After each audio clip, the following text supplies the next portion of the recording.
ভারতবর্ষের যুগপুরুষ তথা যুব সমাজের প্রেরণা স্বামী বিবেকানন্দের ১৬২তম জন্মদিন উপলক্ষে উত্তর জেলা কংগ্রেস কমিটি এবং জেলা যুব কংগ্রেসের যৌথ উদ্যোগে বিশেষ কর্মসূচি পালন করা হয় ধর্মনগরস্থিত জেলা কংগ্রেস ভবনে। এদিন প্রথমেই স্বামীজির প্রতিকৃতিতে পুষ্পার্ঘ্য প্রদান এবং প্রদীপ প্রজ্বলনের মাধ্যমে অনুষ্ঠানের সূচনা করেন প্রদেশ কংগ্রেস সম্পাদক ইন্দ্রজিৎ পাল সহ দলীয় সকল সদস্য কর্মীরা।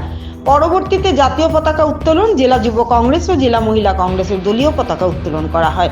সর্বশেষে কংগ্রেস ভবন প্রাঙ্গণে এক রক্তদান শিবিরের আয়োজন করা হয় জেলা যুব কংগ্রেসের উদ্যোগে। এদিন এই শিবিরের উদ্বোধন করেন জেলা যুব কংগ্রেসের সভাপতি জাহাঙ্গীর হোসেন। এদিন শিবিরে মোট 50 জন রক্তদাতা স্বেচ্ছায় রক্তদান করেন। কি কারণে এই রক্তদান শিবির? আজকে 12ই জানুয়ারি স্বামী বিবেকানন্দের জন্মদিন। স্বামী বিবেকানন্দের জন্মদিন যুব দিবস হিসাবে পালিত হচ্ছে সারা ত্রিপুরা রাজ্যে। ত্রিপুরা রাজ্যের আমাদের জাতীয় কংগ্রেসের যিনি শ্রদ্ধেয় দাদা আশিস কুমার সাহা এবং আমাদের যুব কংগ্রেসের রাজ্য সভাপতি শ্রদ্ধেয় দাদা রাখুদাস মহোদয়ের নেতৃত্বে সারা ত্রিপুরা রাজ্যে জন্মদিন স্বামী বিবেকানন্দের জন্মদিনে যুব দিবস হিসাবে পালিত হচ্ছে। আজ আমরা ধর্মনগর জেলা যুব কংগ্রেসের উদ্যোগে এবং জেলা কংগ্রেসের যৌথ উদ্যোগে আমরা আজকে এখানে ব্লাড ডোনেশন রক্তদান শিবির করছি। আপনারা জানেন বিগত 6 বছর থেকে প্রত্যেকটা হসপিটালে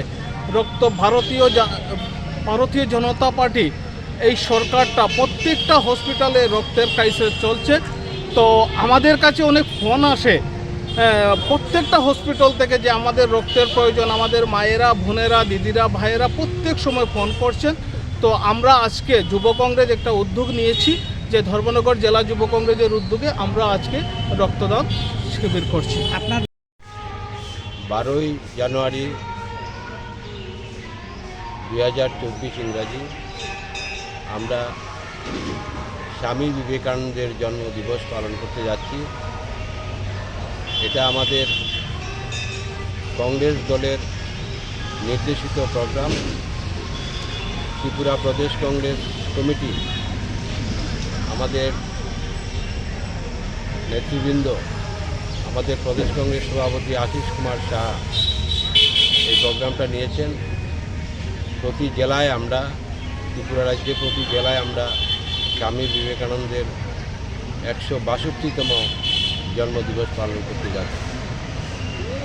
আমাদের দলের লক্ষ্য, আমাদের প্রদেশ কংগ্রেস কমিটির লক্ষ্য,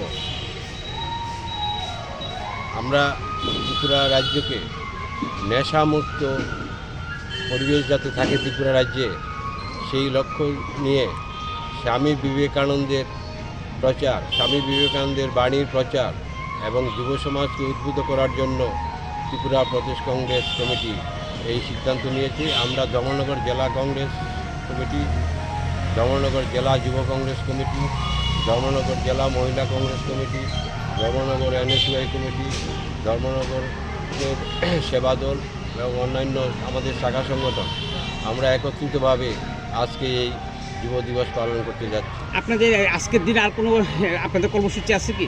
হ্যাঁ, আজকে আমরা স্বামীজির প্রতিকৃতিতে একটু পরেই আমরা মাল্যদান করব, আমাদের দলীয় ফ্ল্যাগ উত্তোলন করব